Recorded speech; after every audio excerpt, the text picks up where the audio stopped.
And with that, I'd like to hand it over to our first speaker, Dr. Haynes, who works for the CDC.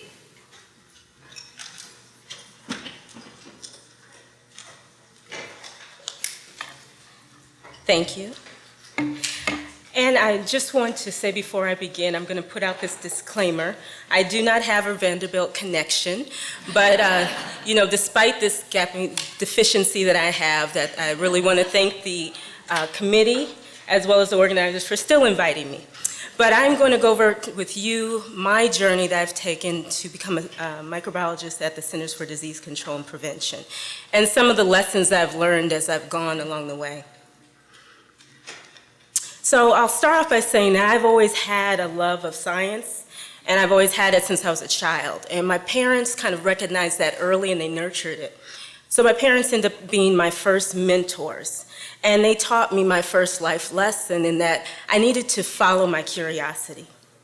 And Albert Einstein once said that I don't have any special talent, I'm only passionately curious. And really for me, I was curious about the world in it, how it functioned, and I was curious about science. So I continued to, any opportunity that I had available in high school and so forth, to really work in the lab, I took advantage of that. So I've worked in the lab since I was 15, and when I graduated from high school, I went to Spelman College, and I got a BS in biology and a minor in biochemistry. But during that time, I learned from my advisors and my professors several things, strive for excellence. But sometimes in that pursuit of excellence, you'll make mistakes. And that's okay. It's just important to make sure that you're learning from those. So that's why I tried to take those positive experiences, those positive life lessons with me throughout my journey. And as I was getting ready to leave Spelman and start my graduate work, I realized that not all my life lessons were going to be the result of positive experiences. So I was getting ready to graduate with honors. I was excited about going to graduate school, just going to start my career in science and really get to the business of making a change. And I applied to a few graduate schools, and my first interview, I went to a very prestigious graduate school for an interview, and I went through the whole day of interviews, and I thought I'd really done well. Until I got to my final interview, and I sat down in this professor's office. She opened up her folder, looked at my transcript, and said, yes, you have excellent grades. However, because they're from a historically black institution, it's unlikely that you'll be accepted at our university. She also said that, in fact, it's highly unlikely that you'll be accepted at any reputable graduate school.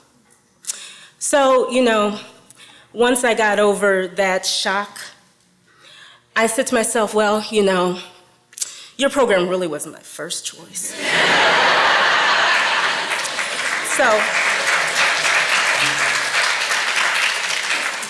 So a few weeks after that, that experience I learned right there is that despite opposition, I must persevere. And a few weeks after that experience, I got accepted to my first choice, which was Northwestern University, in which I was enrolled in a neuroscience institute in a doctoral program from neuroscience with a concentration in immunology. And there I worked in the Department of Microbiology Immunology on a virally induced animal model for multiple sclerosis called Tyler's murine encephalomyelitis virus-induced demyelinating disease. It's long. Yes, it was a 130-day time course, and it took a lot of blood, sweat, and tears. But for me, that experience at Northwestern and working on my degree really shaped that I wanted to go into immunology, but also into working with viruses. But because it was also very basic research and looking with animal models, I wanted to move closer into public health. I've always had an interest in public health.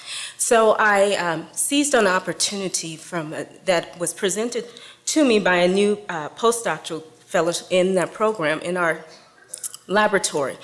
They were coming from Emory and mentioned that they had a friend who was a PI at CDC that was looking for postdocs. And so he put me into connection with this person at CDC who was working on respiratory syncytial virus. I went down to interview, and I was offered a position there as a fellow. And the next few steps that I'm going to take you through are kind of my transition in CDC, and I think it's going to be important for those individuals that are interested in working at a public health agency like Centers for Disease Control and Prevention. So I was the Oakridge Institute Science of Education postdoctoral fellow for about 3 years. And I knew I really didn't want to be, the perpetual postdoc. I'd been, like I said, working in the lab for 15 years, so I saw all facets of it. And I wanted to get my experience, and I enjoyed it. I worked at CDC on respiratory syncytial virus, investigating the immune-mediated mechanisms of disease, and just understanding some of the basics of how the body responds to RSV infection, since it is a virus that does not have a vaccine. But around this time, as I was ending, I wanted to kind of explore my options and look at what could possibly be out there. So I put my CV out. I think it was on one of the monster.com, one of those things, to just get a feel for what was happening. And I was actually invited for an interview at a company called Medix. And it's in Alpharetta, Georgia. It's a medical education company. And I was kind of interested because at first they invited me for an interview. I was like, wow, this is exciting. So I went to the interview, and the medical director actually liked me and thought that I could bring to the company my experience in research. And so I was offered a position as an associate medical director. And there I served as a liaison and worked with key opinion leaders in the fields of oncology and infectious disease to develop medical education programs for physicians. I also led the company in doing a reaccreditation self-study for their medical education. And I was responsible for ensuring that any of the educational materials, brochures that were put out were in conformance with regulatory compliance, as well as that they were accurate in terms of the scientific information that was being presented. So it was a challenge for me because it was outside of the lab, but I was able to pull on some of the work that I'd done either as a graduate student in teaching and even as a postdoc when I served as a part-time adjunct professor, just being able to pull from that. So it was very interesting, but part of me kind of missed the lab. And during that time, the SARS, the severe acute respiratory syndrome outbreak took place. And I was on the outside looking in.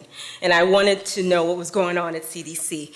And around that time, the division director at the time called me and asked me to come back to CDC to start the SARS Serological Diagnostics Group program there and to lead the National Reference Laboratory for SARS. And that's what I did. I came back and I started as a research scientist as a contractor, not a permanent employee, as a contractor. And I set up a laboratory there, and we focused on developing the new generation of SARS serology tests. Later, as the outbreak subsided and there was less demand for developing some of those assays, we still continued to develop assays to detect the human coronaviruses. I then was offered a full-time position as a microbiologist, and then I started to assume additional responsibilities and going back to studying respiratory syncytial virus. And shortly after that, we had some reorganization that happens often at CDC, and our branch reorganized, and the small group that I was working with became a team, and I became the team leader of the respiratory viruses immunology team, where we still had responsibilities for doing diagnostic assay development for the coronaviruses, but we also had to do work in terms of the respiratory syncytial virus.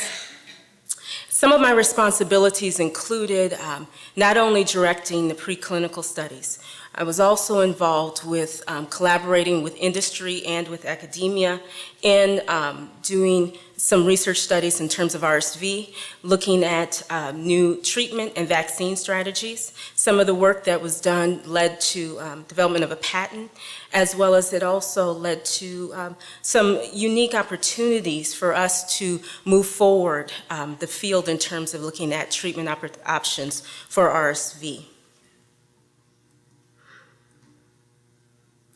So it was, and I as I was a team leader for about 8 years, there was an opportunity for me, and I should mention at this time, I tried to take full advantage of all of my opportunities, and that included not only just working as a team leader and directing research, but when there was an opportunity to work in working groups, committees, and so forth, I did that within the agency. And as a result of that work, I was approached by one of our center directors and asked to consider doing a temporary position there in our center as an associate director for laboratory science. And it was a 90-day detail that allowed me to interact with senior leadership and to look at policy development for our laboratories. As a result of that temporary option, I was then approached by my division director and asked to apply for a position that was open, and it was Associate Director for Laboratory Science. And I did, and in January I became the Associate Director for Laboratory Science and Division of Viral Diseases. And as an ADLS, part of my responsibility is to represent our division laboratories with our senior leadership, not only within our center, but as well as in our division. I also lead and am responsible for overseeing quality management system developed within our division. I am responsible for reviewing and approving technology transfer agreements, manuscript clearances, and really identifying any gaps that may take place in the labs and bringing that to the attention of our senior leadership. So just kind of in closing, in my last things, I think what I'd like to remind you through my journey is to make sure that you always follow your curiosity, that you're going to meet some opposition, and that's fine. You just continue to persevere. You want to make sure that sometimes there's going to be mistakes that you'll make, and it's fine, just learn from those mistakes. And just realize that this is my journey, but you will have your own journey.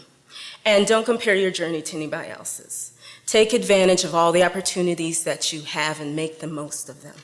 And just in closing, I'm going to just read for you the beginning of a poem that I used to follow, and it kind of gave me some inspiration as I was going through my journey. And it's a poem by Edgar Albert Guest, and it says, "It couldn't be done." Somebody said that it couldn't be done, but he with a chuckle replied, "Maybe it couldn't, but he would not be one who would say so till he tried." So he buckled right in with a trace of a grin on his face. And if he worried, he hid it. As he tackled the thing, he started to sing. And guess what? He did it. Take care, and I look forward to speaking with you all.